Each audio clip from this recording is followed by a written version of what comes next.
All right, good afternoon, YouTube. In today's video, I just wanted to have a little heart-to-heart with you.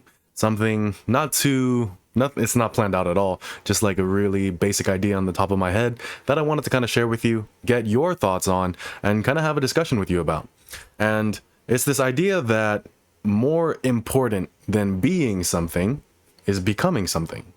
More important than saying you are a bodybuilder, a power lifter, or whatever it is that end state goal you have in mind is you actively trying to reach it.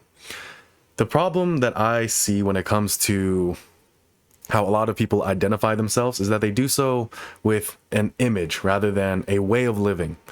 And the reason why I think this is so important is because when you start to identify yourself with something that's static, something that's unchanging, something that is a state of being and rather than a way of becoming, you kind of get trapped. You kind of get stuck into something where you are now believing you are something you don't have to be. Essentially, if you start saying that you are a failed bodybuilder or a failed powerlifter, you are. And you can use whatever words you want to put in that spot, but if the intention behind it is that message to your own spirit, to yourself, then that's what you will believe and that's what you will act out. You can call yourself a power builder all you want, but if that's just your way of saying, I can't really get lean or I can't really get all that strong, that statement is not really helping you at all. The words we use, the way we use them, can change how they empower us, and they can even be the same word. For some, they'll say that they're a power lifter reluctantly because they were told that's how you get big. For others, they'll say that they're a bodybuilder, and they'll say that with such pride and conviction that everything they do is done with this passion for what they want to become, that's how they live their life day to day. The reason why I think having a way of living is so much more important than this idealized end goal is because you can always go back to being something. You can always go back to becoming something, I should say.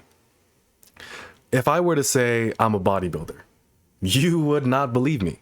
While I do have, appreciable amounts of muscle and a decent level of strength, I can't really say that I'm a powerlifter either. I haven't competed in a powerlifting meet. It's something that I do have planned out in the future, but as of right now, I'm neither a bodybuilder nor a powerlifter. But here's the thing, that doesn't really matter. I can go onto the path of a bodybuilder. I can be a part of the way of powerlifting, if you want to use that kind of language. And that's fine.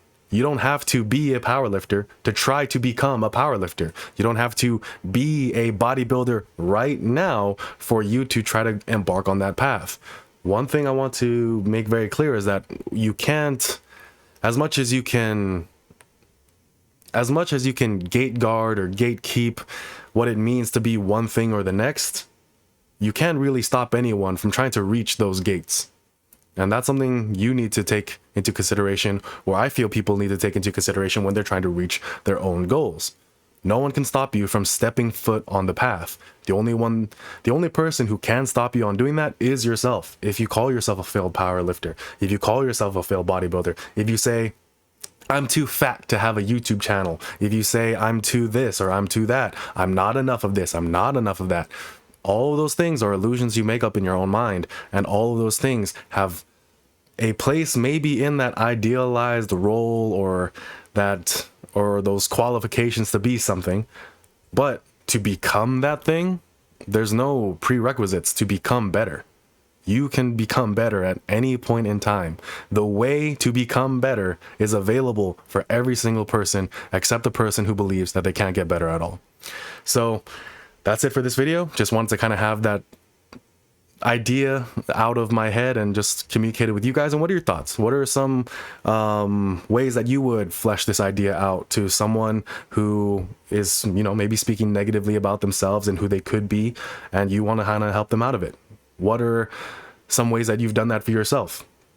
I think that when it comes to people in the gym, they did so because they wanted to get better. They were something about themselves that they didn't necessarily like, and they wanted to improve it. Or even more so, maybe there was something about themselves that they really liked and they wanted to make it better. So let's have a discussion about that in the comment section.